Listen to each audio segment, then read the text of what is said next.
कीर्तिपुरको घेराबन्दी नेपालको इतिहासमा यो केवल एउटा युद्धको कथा मात्रै होइन। यो त आधुनिक नेपाल बन्ने प्रक्रियाको एउटा यस्तो निर्णायक मोड थियो जसले सैन्य रणनीति, राजनीति र राष्ट्रिय पहिचानलाई सधैँका लागि बदल्दियो। आउनुहोस् आज यसको गहिराईमा जाउँ। हाम्रो विश्लेषणको सुरुवात यही एउटा आधारभूत तर गहिरो प्रश्नबाट हुन्छ। कसरी एउटा तुलनात्मक रूपमा सानो र आर्थिक रूपमा कमजोर मानिएको गोर्खा राज्यले काठमाडौँ उपत्यकाका सम्पन्न र शक्तिशाली मल्ल राज्यहरूलाई जित्न सक्यो? यो केवल तरवारको लडाईँ थिएन, यो त रणनीतिको खेल थियो। यो नक्सालाई ध्यान दिएर हेरौँ। पृथ्वीनारायण शाहको नेपाल एकीकरणको सपना काठमाडौँका धनी मल्ल राज्यहरू कब्जा गर्नेमा केन्द्रित थियो, र त्यो उपत्यकाभित्र पस्ने साँचो थियो कीर्तिपुर, एउटा अग्लो डाँडामा बसेको पर्खालले घेरिएको बलियो नेवार बस्ती।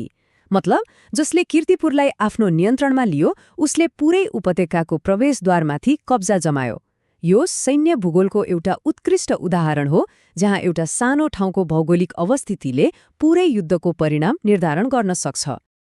तर यो विजय त्यति सजिलो भने थिएन। सुरुमा त गोर्खाको जुन महत्वाकांक्षा थियो त्यसले कीर्तिपुरमा एकदमै कडा टक्कर खायो। सङ्घर्षको पहिलो चरणले गोर्खालीहरूलाई के देखायो भने उपत्यका जित्नु उनीहरूले सोचेको भन्दा कैयौं गुणा कठिन थियो।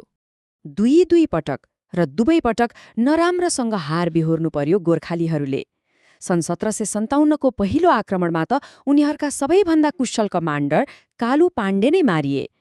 फेरि सन् 1764 मा अर्को आक्रमण भयो, तर त्यो पनि असफल भयो र त्यसमा पृथ्वीनारायण शाहका आफ्नै भाइ सूरप्रताप शाहको आँखामा काँडले लाग्यो। यी हारहरूले के प्रश्न पारे भने कीर्तिपुरको प्रतिरक्षा एकदमै बलियो थियो र यसले गोर्खालीहरूलाई ठूलो मानवीय र मनोवैज्ञानिक क्षति पुर्यायो। अब यहाँनिर कथाले एउटा महत्त्वपूर्ण मोड लिन्छ। दुईवटा रक्तपातपूर्ण हारपछि यो एकदमै प्रष्ट भयो कि सिधै भिडेर त काम चल्दैन। पृथ्वीनारायण शाहले यो कुरा बुझे कि कीर्तिपुरलाई जित्नका लागि तरवार मात्र होइन, पूरै रणनीति नै बदल्नुपर्छ। अब गोर्खाली रणनीति प्रत्यक्ष लडाईँबाट सम्पूर्ण युद्ध अर्थात् टोटल वरको अवधारणातिर मोडियो। यो भनेको के हो भने अब केवल सैनिकलाई हराउने होइन, बरु दुश्मनको आर्थिक, सामाजिक र मनोवैज्ञानिक हरेक पक्षलाई निशाना बनाएर पूरै समाजलाई नै घुँडा टेकाउने रणनीति हो। यो नयाँ रणनीतिको मुटुमा थियो आर्थिक नाकाबन्दी। सोझो भाषामा भन्दा कुनै ठाउँलाई चाहिने सबैभन्दा आधारभूत कुराहरू जस्तै खाना, पानी, नुन र कपास, ती सबैको बाटो बन्द गरिदिने। लक्ष्य एउटै थियो, भोकमरी र आर्थिक पतन मार्फत आत्मसमर्पण गर्न बाध्य पार्नु। यो रणनीतिक परिवर्तनलाई हामी दुई महान राजनीतिक विचारकहरूको दृष्टिकोणबाट पनि हेर्न सक्छौं। एकातिर जासुसहरूको प्रयोग र व्यापारिक मार्गहरूमाथिको नियन्त्रण कौटिल्यको अर्थशास्त्रमा भनिएको मन्त्रशक्ति र आर्थिक नियन्त्रणको सिद्धान्तसँग मिल्छ। अर्कोतिर भोकमरीलाई हतियार बनाउनु र क्रूरता देखाउनु म्याकियावेलीको सिद्धान्तसँग मिल्दोजुल्दो छ, जसले भन्छ शासकका लागि प्रेम गरिनुभन्दा डराइनु राम्रो हो। यस्तो लाग्छ पृथ्वीनारायण शाहले यी दुवै दर्शनको व्यावहारिक प्रयोग गरेका थिए। अनि यो नाकाबन्दीलाई एकदमै योजनाबद्ध तरिकाले लागू गरियो। पहिला उपत्यकालाई चारैतिरबाट घेर्न वरपरका डाँडाहरू कब्जा गरियो। त्यसपछि तिब्बत र भारतसँग जोडिएका महत्त्वपूर्ण व्यापारिक मार्गहरू बन्द गरियो। नाकाबन्दी तोडेर सामान ओसार पसार गर्ने जो कोहीलाई मृत्युदण्ड दिइयो। यति मात्र होइन, मल्ल दरबारहरूभित्रै फुट ल्याउन जासुसहरू पनि पठाइयो र अन्तमा कीर्तिपुरलाई 6 महिनासम्म खाना र पानीबाट पूर्ण रूपमा वञ्चित गरियो।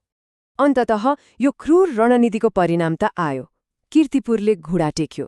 तर यो विजय र त्यसपछिका घटनाहरूले इतिहासमा एउटा कालो र विवादास्पद अध्याय लेखे। महिनौसम्म भोगले तडपिएपछि र दनुवन्त नामका एक भारदारले भित्रैबाट धोका दिएपछि कीर्तिपुरले सन् 1767 को मार्चमा आत्मसमर्पण गर्यो। यसले के देखाउँछ भने त्यो सहर सैन्य आक्रमणले होइन, बरु धैर्यको अन्त्य र विश्वासघातका कारण ढलेको थियो। कीर्तिपुरको पतनपछि के भयो त्यो हामी एक प्रत्यक्षदर्शीकै शब्दमा सुनौं।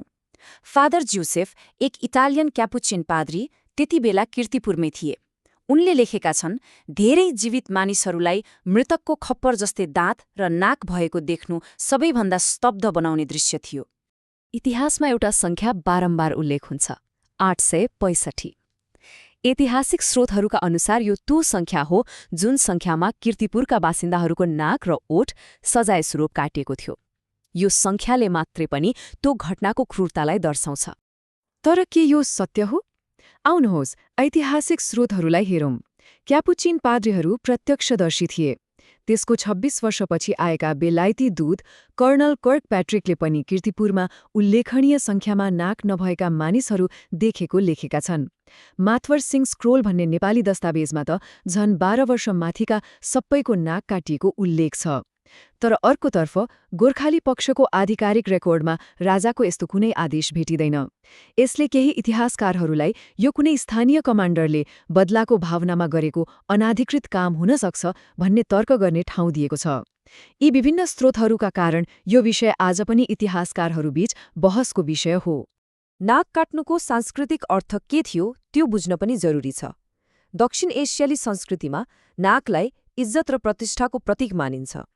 त्यसैले नाक काट्नु भनेको शारीरिक चोट मात्रै थिएन, यो त कसैलाई समाजबाटै स्थायी रूपमा बहिष्कार गर्नु थियो। एक किसिमले उसलाई जिउँदो लास बनाउनु जस्तै थियो। जे होस्, कीर्तिपुरको पतनले उपत्यकाको विजय र आधुनिक नेपालको जन्मको ढोका त खोल्यो, तर यसले एउटा यस्तो विरासत छोडेर गयो जसमाथि आज पनि चर्चा र बहस हुन्छ। यो टाइमलाइन हेर्दा एकदमै प्रष्ट हुन्छ कि कीर्तिपुरको पतन कति महत्त्वपूर्ण थियो। 1767 मा कीर्तिपुर ढलेपछि उपत्यकाको मुख्य प्रतिरक्षा प्रणाली नै टुट्यो।